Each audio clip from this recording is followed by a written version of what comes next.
From the headquarters of Ramsey Solutions, this is the EntreLeadership Podcast, where I take calls from leaders like you about what it takes to win at any stage of business. I'm Dave Ramsey, your host with over 30 years of experience in the trenches. I'm down in there myself every day, just a shoveling like you, baby. We're here to help you, and we're going to lead right alongside you and help you get to the next level. We love small business people, and we want you to succeed. We want you to prosper. We want you to become so successful that it sickens your friends. Leave us a number and a phone message if you want to at EntreLeadership.com/ask. Put in what you want to talk about. We'll call you and get you all set up, or leave a voicemail at 844-944-1070, and we will put you on here and we'll talk. Nick is in Chicago. Hi, Nick. Welcome to the podcast. Hey, Dave. It's an honor to talk to you today. You too, man. What's up? Yeah. So I work for a digital marketing company in Chicago. We have about 50 employees. Our revenue last year was $12 million. And it was a startup for 10 years, 10 years old company, and just recently have started the process of putting some systems and processes in place. As you know, in startups, people wear lots of hats. You do things quickly, and the processes follow sometimes later down the road. And I am in the process of, in my role, it's my job to be putting those systems and processes in place. And there is things that my CEO would like to see us do that other members of leadership are resistant against, in particular, my direct report, the COO. So my question is, how can I implement changes that my CEO desires when other leadership is resistant? That's your CEO's job. His Okay. job is to run block for you. Okay. Okay, let me give you an example. All right, we went through here at Ramsey, I guess about 4 years ago, and we realized a lot of our branding across the different brands, the different things we do, from high school curriculum to EntreLeadership to the Ramsey Show to Financial Peace University, all these different brands we have were not visually connected. The creative was all over the freaking map. You follow me? Yeah. And absolutely. what we were losing as a result of that was people doing EntreLeadership had no idea that the same company was doing Financial Peace University, because there was no visual connectivity. There was no process there, because the creative was all over the map. Other things were all over the map too, but the creative was one of the things. And so we decided in the C-suite and among myself and the leadership team, the senior leadership team, that we were going to, within a reasonable period of time, put a series of governance boundaries in place and get these different areas to get their creative, their logos, their visual branding to conform to where the consumer on the other end of it could recognize that they were tied to each other. That was really not an option. Yeah. Leadership decided we're going to do that. Your CEO has decided some of these processes are going to come into play. It's not an option. We're doing this. There's a good reason to do it. Now, then what we did was each of the areas had their own creative teams, and we sat down and told them why. We gave good reasons. We persuaded them as to the intelligence, the wisdom of the idea, because it was going to be pain, because we're going to throw some of their stuff in the trash and have to start again, right? And they're going to have to do some work that they wouldn't otherwise have to do to recreate some of the visual pieces, some of the marketing pieces or whatever, some of the stuff you're seeing on the website. All that kind of stuff had to be reworked to fit the new governance process. And nothing was on fire. We didn't have to do it in 24 minutes, but we also weren't going to just go along and not do it. And so basically what that means is, in your situation, the way that sounded was, leadership sat down with the players and explained to them why it was important, and that why it was wise. That's your CEO's job. And that Nick is going to come in and help you guys do this. And we are going to do it. So there's two things coming from that. One is we're explaining to you why. It's a wise business move. We're all going to be on the same page. We're going to be aligned on this issue. And it's mandatory. We're freaking doing it. Yeah.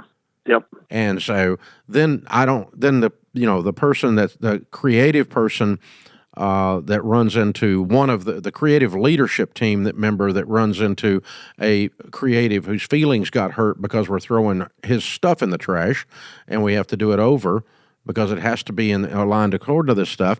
He can just point back at me and go, yeah, we're doing this because Dave thinks it's wise, and actually all the rest of us think it's wise, and it's necessary for us to go to the next level with this company, and sorry for your feelings being hurt, but we're doing it, Yeah. And so, but that's me running Blocker in two ways. One is I'm selling the team on the vision of the changes, because change is always painful.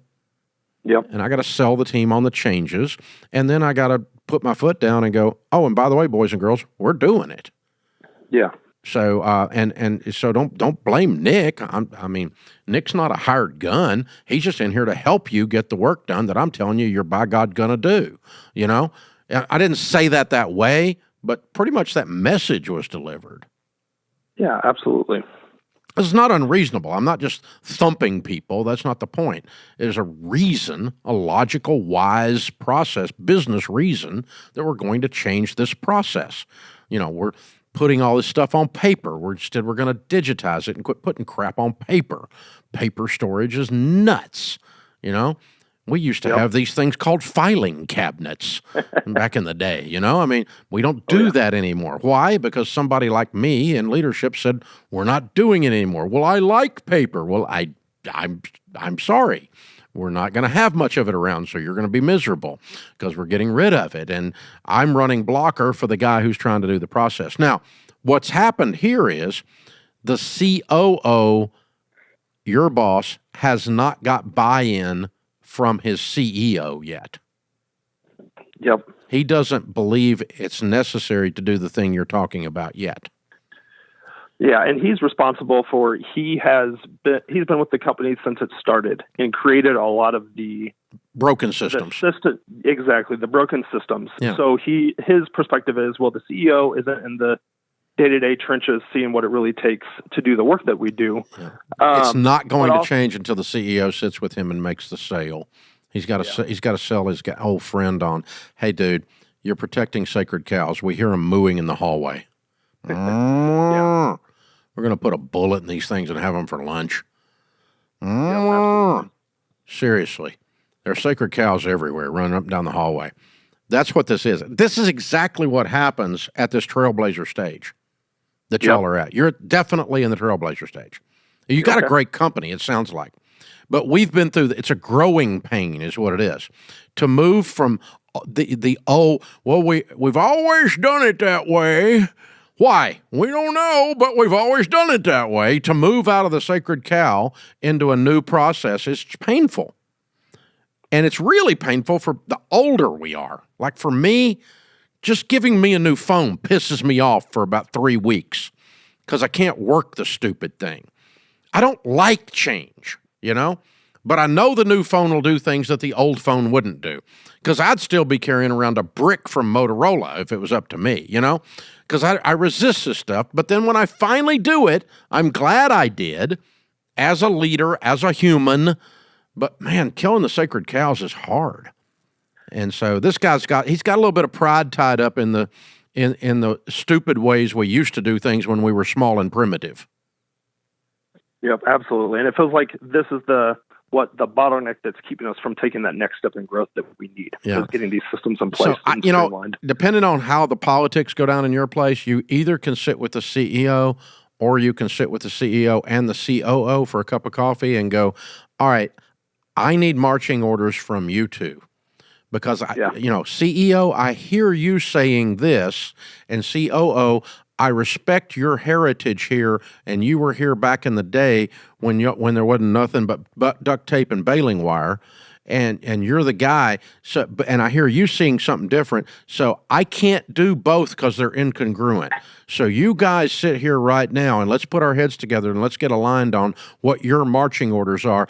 I will do whatever you two tell me to do. But put it out there instead of these guys triangulating off of you. Yeah, no, I like that. I think that seems like a really good if the COO has enough backbone and enough humility that he could sit and have that conversation that I just said with the CEO and you, that's the most healthy way to approach this. If he's unhealthy and toxic, the only way you're left with is to just sit down with the CEO and have the same thing and say, I want to do this.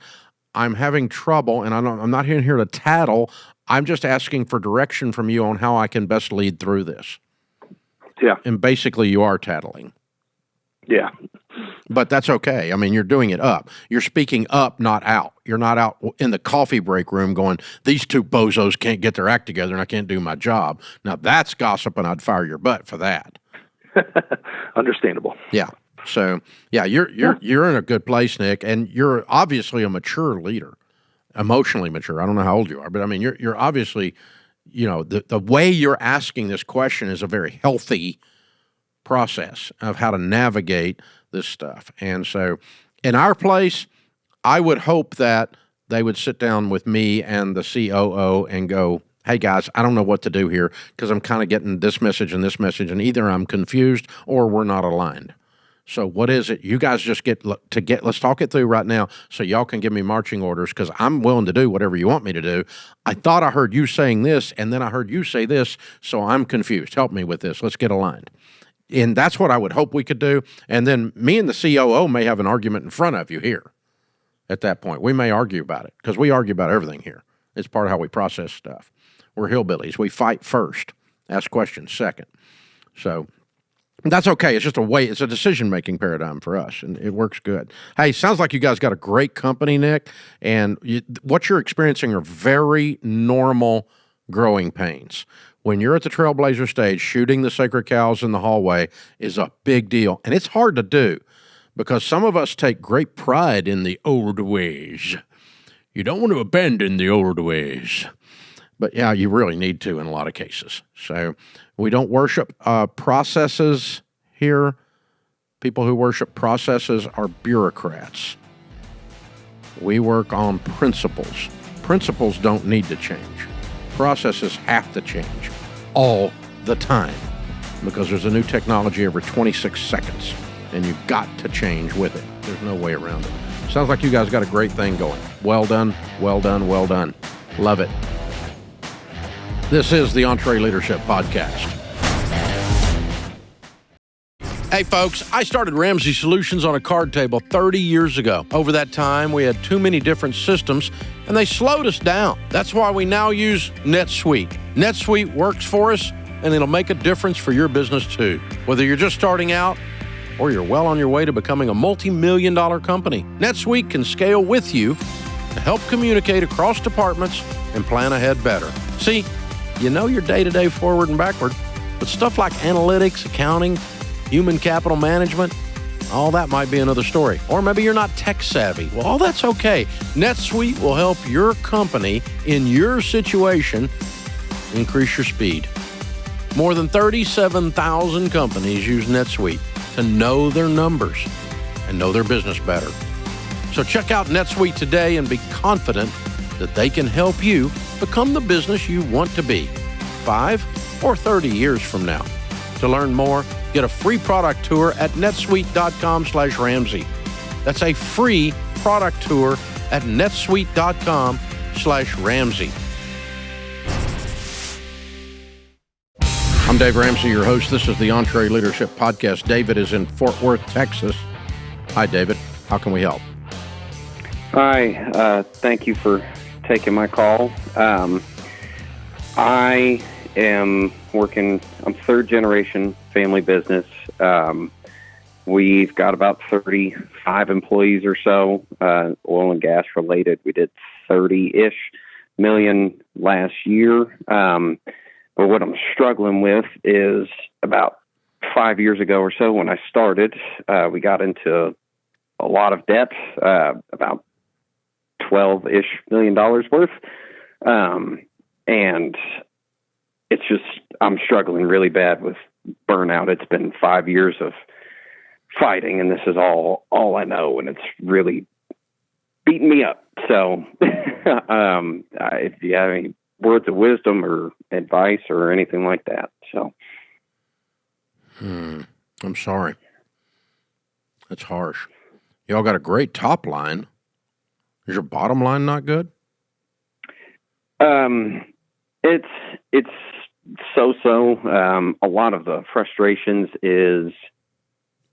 are limitations with everything that's going back to pay back the debts that we're in. We're having to operate like a $30 million a year company with toothpicks every week. It's every day. So you're just clearing the debt. But how much debt are you clearing in a year? About 1.5. So this $30 million doesn't have a lot of margin then. Not nearly enough. I mean, you only got 30 employees. It's not going to payroll. What's it going to? It's a lot of junk, and that's what, unfortunately, I'm not involved enough, in my opinion, in the numbers and stuff. I do mostly operations. It's just what I see. So if you're not involved in the numbers, how are you carrying the stress for the numbers? Just because I'm the only person that my dad talks to about it. So I get to hear about it. He's worked for free for 5 years now. It's just hard to watch. So.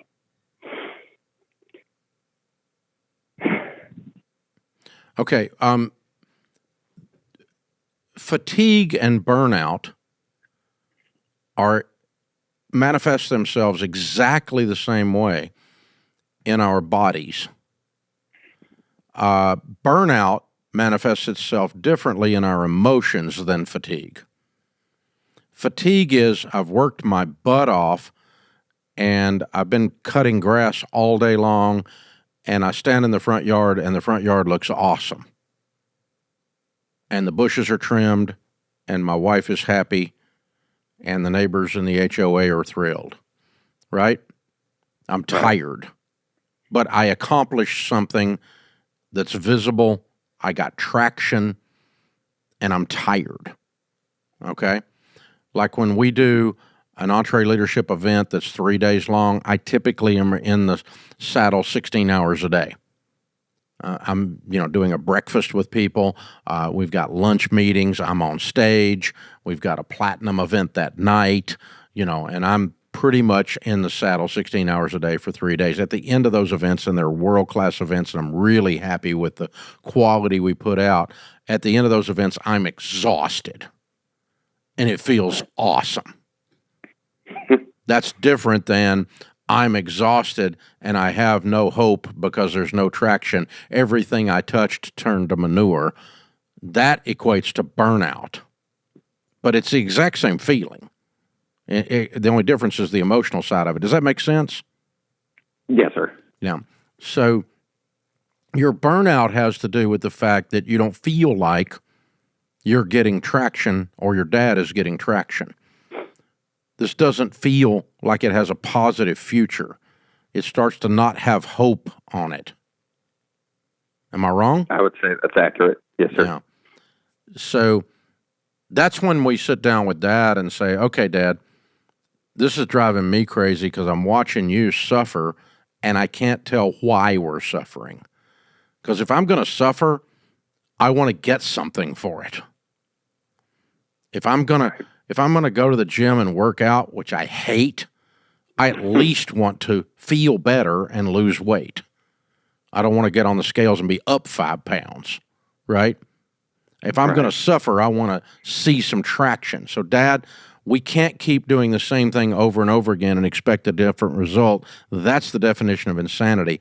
I want to help you. I'm going to come alongside you, and you and I need to look at these numbers, and we need to figure out how we can make more progress faster. Because you do not have too many employees. You have a great revenue, gross revenue per employee is outstanding. I wish I had what you've got. I don't have anywhere near what you've got. Revenue per employee. So your payroll is not eating up your profit. I can tell that from that ratio. So I don't know where your profit's going, and you don't either. Yeah. Okay, so I want to know if I'm you. This is the answer to how you get some energy back. Because you can recover from fatigue pretty quickly and get back after it 2 days later if you're getting traction and there's hope and sunshine, if the light at the end of the tunnel is not an oncoming train. Like, let me give you an example. Let's say you and your dad dug into the numbers and you said, okay, we sell this piece of equipment, we stop doing this service, we hone in, and I see $5 million there. That gets us out of debt in 2.5 years. I'm willing to fight like a crazy man to be out of this in 2.5 years, but I'm not willing to run this thing in perpetuation like a rat in a wheel and get no traction. But all of a sudden, your burnout would turn to, I'm tired, but it's worth it because we're going to kick this thing's butt. It's fourth quarter, and I'm going to make one more run down the fourth quarter. I'm going to make one more run down the dadgum field, and even though I'm exhausted. Does that make any sense? Yes, sir. Yeah, I agree, and that's a lot of my frustration is not knowing, I think. Yeah, that's fair. Yeah. Not knowing will kill you. Yeah. Because here's the thing about not knowing is, what we're all drama queens, and when you don't know, your drama queen in your head makes it worse than it really is. If you'll just tell people the bad news, it's not near as bad as they thought it was in their head.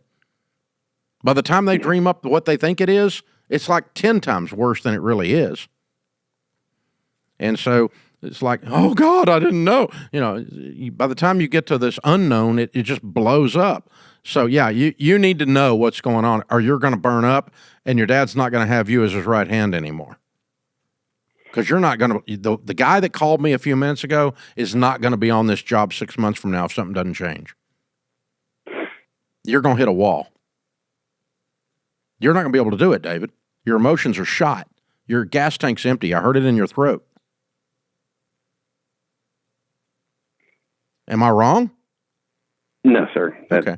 But I think some hope by looking at the numbers and some flexibility and changing some of the process to get some extra traction, some hope from you and your dad locking arms will put some grease in the gears. And I got to tell you, man, I'll be talking to a completely different guy a week from now.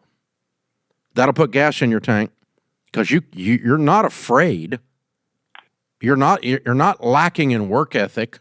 You're not lacking in courage or the willingness to fight the dragon. You just can't see the son of a gun. Am I wrong? No, that's pretty much it. It just, if I could do it for 2 years, if I knew that that's what we got to, like you're saying. Oh my God, if in 2 years you were completely debt free and you put $5 million a year in your pocket after that, you dadgum right you could do that. Unless you're brain damaged, of course you could do that. That's hope. That's mathematical hope. That's called success. You can do that. I can fight for that dragon. But 2 years and I'm still sitting right where I'm sitting? No, thank you. Who the crap wants that? Yeah, and a lot of it's just riding the roller coaster up and down. And one day is great, and then we'll have 3 not so good ones. And it just, by the end of the week, you want to just lay in bed. Yeah. You're tapped out, Yeah. But again, if you have 2 bad days, but you've got a plan that's going to make me free in 2 years, I can fight through the 2 bad days. Right. But I don't have 2 bad days, followed by 2 bad days, followed by, I think I got 5 more years of 2 bad days, and then I don't think we're going to be anywhere different than we are today. Oh, good God, no. Who wants to get out of bed? Nobody. That's the definition of how to be depressed. Crazy. Yeah, you're going nuts. Your brain starts spinning out on you. Yeah. I don't blame you, man. So, I think, truthfully, here's the thing. One of the things we see with leadership in America today, especially in small business, but it's really everywhere in leadership, we see it with pastors a lot too. The biggest thing leaders struggle with is isolation and loneliness. They don't have anybody to talk to about this. And your dad is that too. He doesn't have anybody to talk to about this. He's afraid to talk to you about this because he does not want to burden you. He wants to man up and carry this. Yeah, your dad's old school. Your dad's old school. Is he 70? No, he's 55. Okay. But he's old school. He's not afraid to put on work gloves and turn a wrench. Oh, absolutely not. No, he's still to this day. Yeah. Yeah. And so he's a tough guy. But he's also by himself, dude. And you and him working together as a team would light him up, and especially if you guys start getting some traction because you make some radical changes. I think I hear down inside of this, I can't tell and you because you don't know, but I see such a big high revenue number and such a pitiful debt pay down that there's something 2 or 3 switches in here that could be flipped, and I think I hear a fairly quick turnaround if you two will make some radical decisions that might be emotionally painful to make, but I think there's no excuse for y'all not to be able to pay more on this debt. There's something weird going on in these numbers that I don't understand with what you're telling me. So, and you don't either because you don't know. But get alongside your dad. Isolation is not good. It does not lead to high-quality leadership. Leaders need other people in their lives. That's one of the reasons in our EntreLeadership Elite, we put together groups of leaders constantly in small groups. And we have get on calls with you, and you hold each other accountable, and you become lifelong friends. That's why we do that, because it's such a starved area of leadership. Isolation is one of the biggest problems we face in the business world, but certainly in the small business world. Hey, man, you're a good guy. You got a good heart. That's why you care, and the reason and the fact that you care is what's leading to you having your tank so empty. But dude, you got to get this tank filled back up, and it's filled back up with hope. That's what fills it up, and the hope has to come from logical view of a light at the end of the tunnel that's not an oncoming train. Hey guys, it's a new year, which means you small business owners and leaders are gearing up to take on new challenges, and I don't care what stage of business you're in. If you're doing it alone, you're doing it wrong. We were just talking about that. You need people in your corner because owning and running a business might be the hardest thing you ever do, and I just said with that last caller that isolation is the biggest problem. You got to watch this. Elite is our digital membership that will equip you with a plan to accelerate you through the stages of business. You do not have to tackle every hard business decision on your own anymore. We'll use your Elite membership to teach you how to hire the right people, delegate the right things, plus a ton of other leadership skills. Your Elite membership also opens doors to connect with like-minded, here it is, business owners through an exclusive Facebook group and regular e-coaching sessions hosted by our EntreLeadership coaches. Man, when you are in the trees, you cannot see the forest. It's that simple, boys and girls. You got to get plugged into something like this, if not this. You can stop doing business alone, and EntreLeadership Elite is your way to do just that. Or go to EntreLeadership.com/elite. Check it out. Well, folks, if you want to help us out, we would appreciate it. You need to subscribe to this or follow this or share this podcast, this YouTube. Wherever you're consuming it, let people know it is here by sending them a share, sending them the link, whatever you do to do that kind of thing. It helps us a bunch. And leave us a nice 5-star review telling us how wonderful we are. Honestly, I don't read them, but it does help the algorithm. And I would really appreciate the help leading the algorithm out. It's that simple. Evan is with us. Evan is in Greensboro, North Carolina. Hi, Evan. Welcome to the EntreLeadership Podcast. Hey, how's it going? Better than I deserve. What's up? Awesome. So my wife and I own a coffee shop, which right now it's a partnered LLC. And last year we had about 150 in gross. This year we're looking at about 200.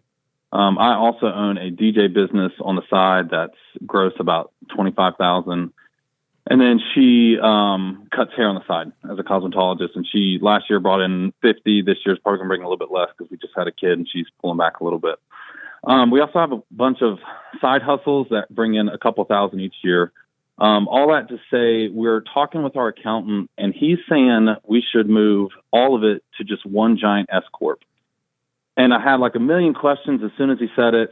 He feels very confident because of tax benefits. I feel like it's not going to be that big of a benefit. And I want to get your idea on, as we're growing these businesses that are like side hustles turning into bigger revenue for us, what exactly we should do as far as structuring it. On the federal level, there's zero difference between an LLC and an S-Corp. Mm-hmm. North Carolina income tax might be different.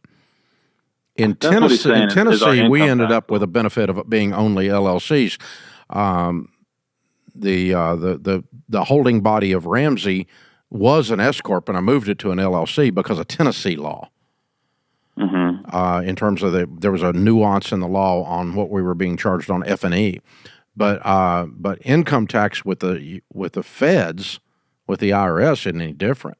They're both standalone entities. You can write your payroll tax off on either side, either way. It's all the same. It comes out the same. I don't know what tax benefit he's talking about.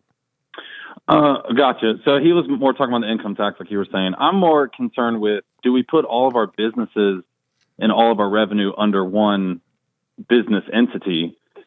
Like my DJ business would also be under the same S-Corp as, or the same LLC or whatever as our coffee shop. Yeah.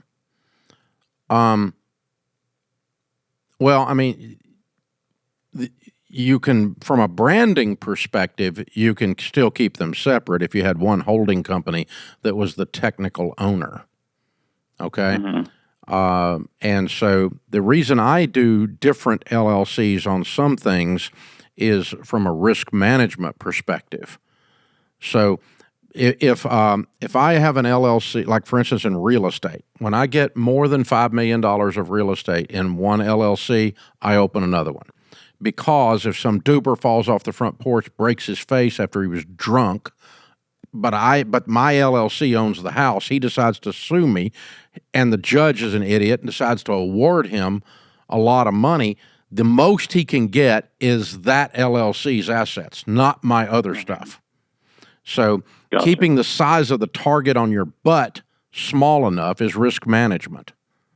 And that's why I don't want more than one thing in an LLC. So if you had one of these entities that was a high likelihood of a lawsuit, I might split it off.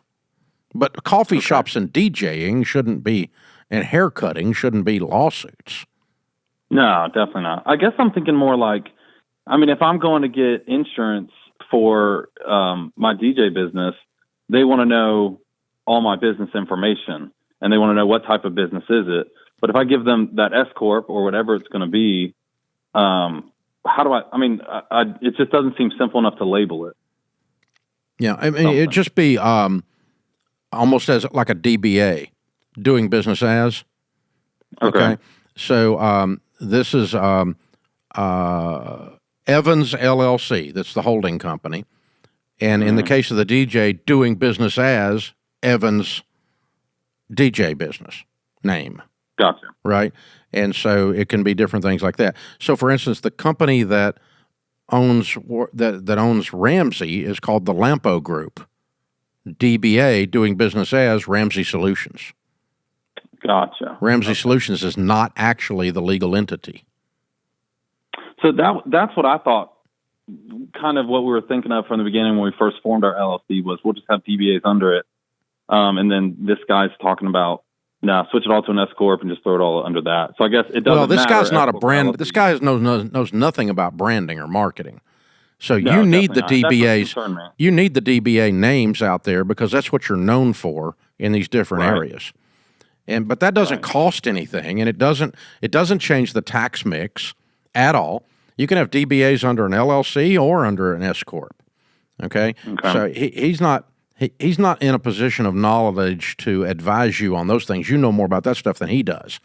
But the only thing he's in a position to advise you on is taxes. And I want you to get a second opinion on that because I have not found what he's talking about to be true. Right. From a federal standpoint, an S-Corp versus an LLC, there's not spit difference. And check that with somebody else. I'm not a tax expert, but I do own a whole bunch of these dadgum things. And my stupid tax return looks like a phone book. But anyway, but that's, that's the thing. So we quit doing sub S's. We only do LLCs. But again, some of that had to do with Tennessee and our particular location where we're domiciled. In the nuanced tax law, we don't have an income tax in Tennessee, but we do have an F&E tax and a personal property tax and some other things. And so we have to be wise about putting a huge asset base in an S-Corp. It gets us in all kinds of crap with the state here. So extra taxes that we don't have to have. So, but an LLC is not treated that way. So I'm just out of the S-Corp business. I'm in the LLC business. But that's not having anything to do with the IRS. So I think this guy might be over analyzing this. Number one, you need to do two things to check out his story. One is he needs to give you exact math and exactly where the S-Corp is going to save you money over an LLC and show you an exact example in your case. In your case, Evan, if you do it this way, you're going to get this number. If you do it this way, you're going to get this number, and you need to understand that math from him. And you may find if there is a little bit of difference, it's probably not worth screwing with. It's definitely not worth all the trouble we're talking about here. And then the second thing I would tell you to do, if I'm in your shoes, I'm going to do it, is I'm going to go get another opinion. And I'm going to get someone else to explain it to me. So check one of our tax pros at RamseySolutions.com that are Ramsey trusted. Sit down with one of them. Most of them do small business bookkeeping, and ask him in your area, why is my guy telling me to do an S instead of a LLC? Why is he telling me to roll it up under there? You can roll it all up under the LLC, and I think, and have within spitting distance of the same exact numbers. There may be one little number in there, but it's not going to matter much, especially in a business your size. So you're asking the right kinds of questions. By the way, this just, is a soapbox issue for all of you out there. When you have professionals in your life, their job, whether they're estate planners, CPAs working with you, doing stuff like Evan's got here, real estate people, insurance people, whatever, they are not allowed, if you're an entree leader, to say, do it because I said so. You're not my mama, okay? Do it because I said so doesn't play. I'm like a grown man and stuff. So you have to tell me why and show me the detail why. You have to teach me why you're telling me this is good for me, and then I will make the decision. Because I said so is an arrogant twerp.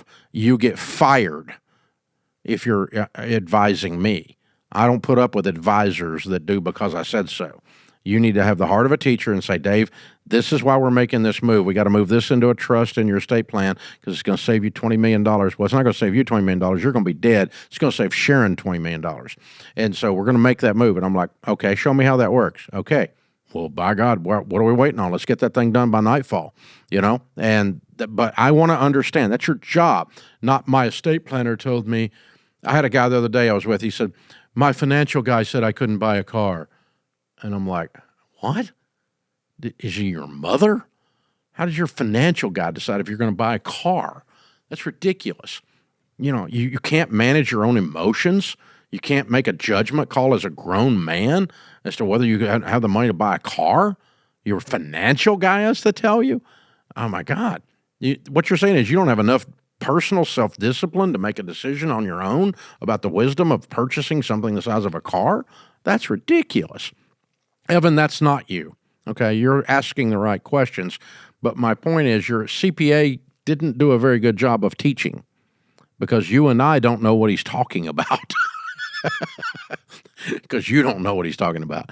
And I'm not positive either. He may know something I don't know. I doubt it, but he might. So what you're looking for always, folks, when you're employing an outside expert to advise you on technology, on finance, on legal matters, your lawyer. My lawyer said, well, I don't give a crap what your lawyer said. What, do you take a class on arrogance?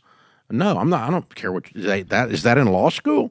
I mean, you work for me. I'm paying your bill. So you're going to tell me why we're doing this or we're not doing it. I can make a decision differently in a heartbeat, like get a different lawyer. I've done that before. So yeah, their job is to have the heart of a teacher and to advise us. That's the process. This is the EntreLeadership Podcast. Joe is with us in Canada. Hi, Joe. Welcome to the EntreLeadership Podcast. Yeah, thanks, Dave, and thanks for taking my call. Let me tell you a little bit of our business. So we have a 7-bay automotive we automotive service center. So we do service on imports and domestic and tires as well. Cool. So this last year we did 1.4 million in revenue with gross profits of 960,000 on there. What was your net profit? The net profit was 165,000. That's after I paid myself 100,000. Okay. What's it? So, what would, if you weren't there, what would we have to pay a manager to run a 7-bay? You're looking at probably 80 to 100,000. Okay, so the 165 is probably pretty realistic if I bought it, and I live in Tennessee, so I've got to have somebody run it. Right, and so you'd be looking at net profiting 165. Mind you, this year, Dave, we're projected to do 1.65 million. Oh, okay. With gross profits of over $1 million. So yeah, okay. So 200 grand anyway is your net. Yeah, right. So we're not doing the EBITDA. We're talking just net profit. Yeah, that's all I'm looking at. Yeah. So we're looking at my wife and I semi-retiring in about a year's time. So usually for these transactions to take place, they take 6 months to a year. So we're trying to get ready, and we want to make sure the market evaluation, what we have, is going to be fair out there.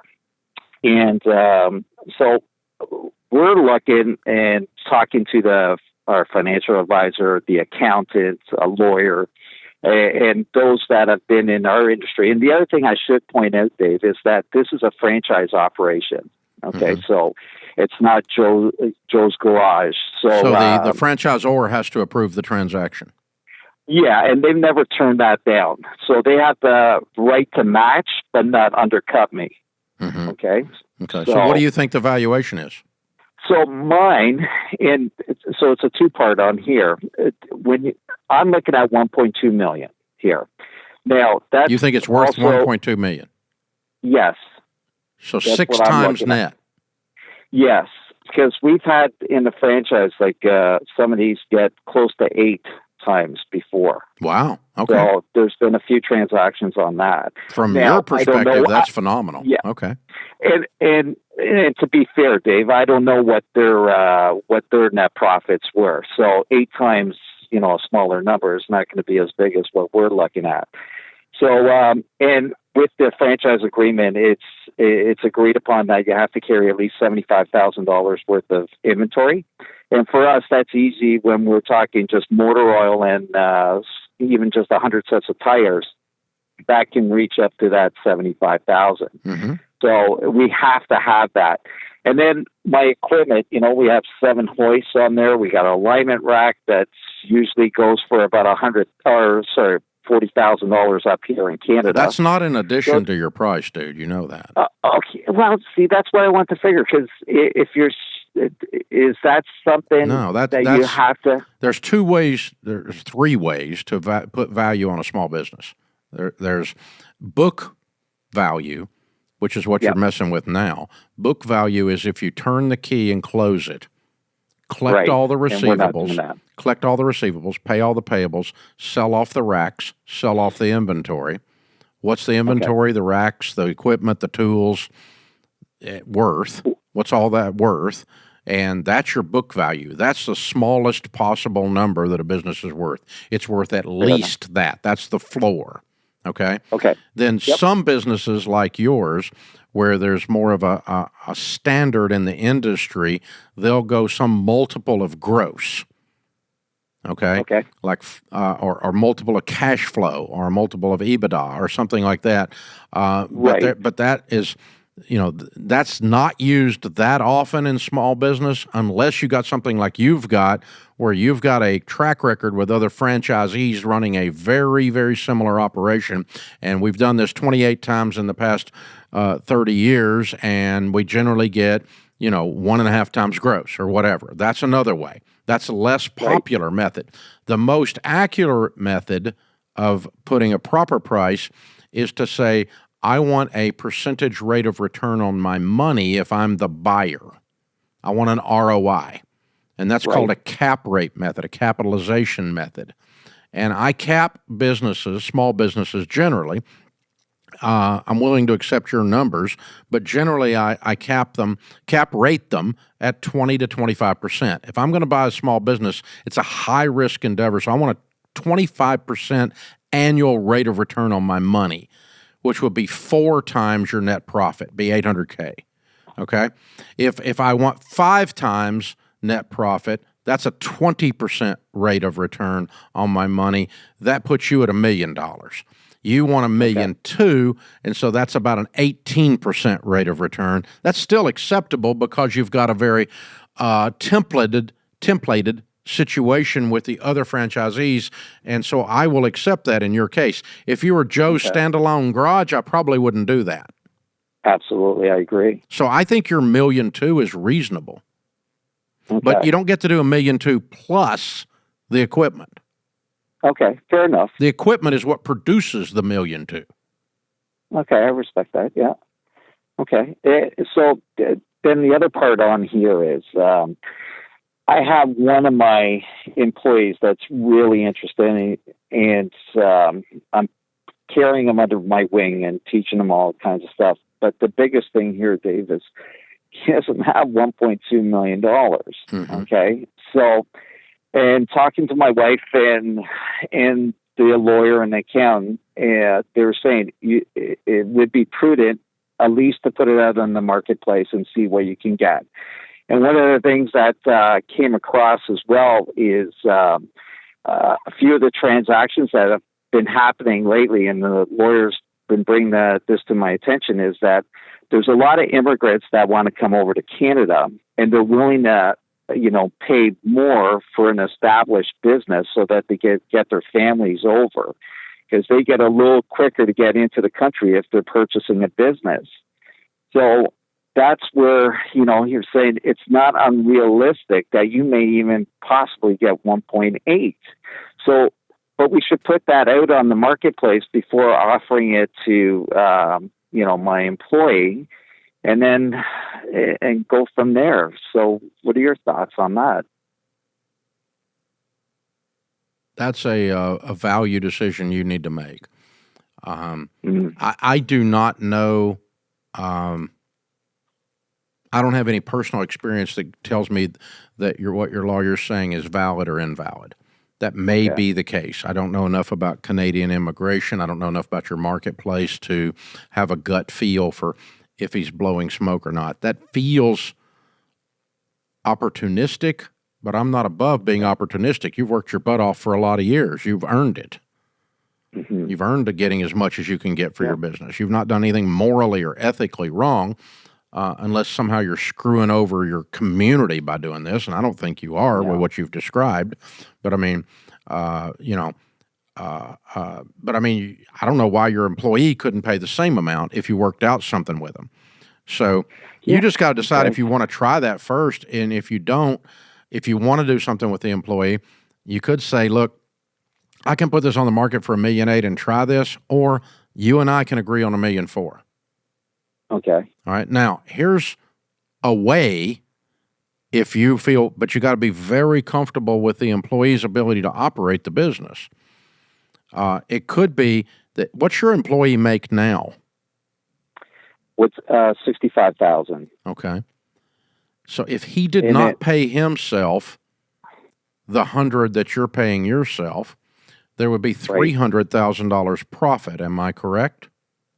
That would be correct. If he agreed to say, I'm going to give you 90% or 100% of profits after I pay myself $65,000, which I currently make, until we get to $1.4 million or whatever, or $300,000 would be 3 years, you'd have your $1.2 million. Right? Did I do that right? That's 4 years. 4 years. 4 years, you'd have $1.2 million. Yeah. 3 years would be 900. $1.2 million would be 4 years. 5 years would be $1.5 million. $1.5 million. Yeah.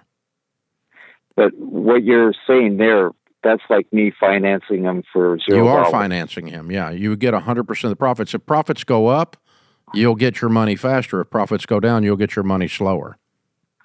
So on the seller's perspective, how does that make sense or benefit? Wouldn't I be better off? You'd be better off taking the money and run. You'd be better off taking the money and run. Yeah. Yeah. So we got to look at that and see if that's an option, right? Because that would always have to be like a plan B kind of thing. Yeah. Yeah. It is a way to sell it without him having debt that he can't handle, though. Because if his profits go down, he doesn't go out of business on you.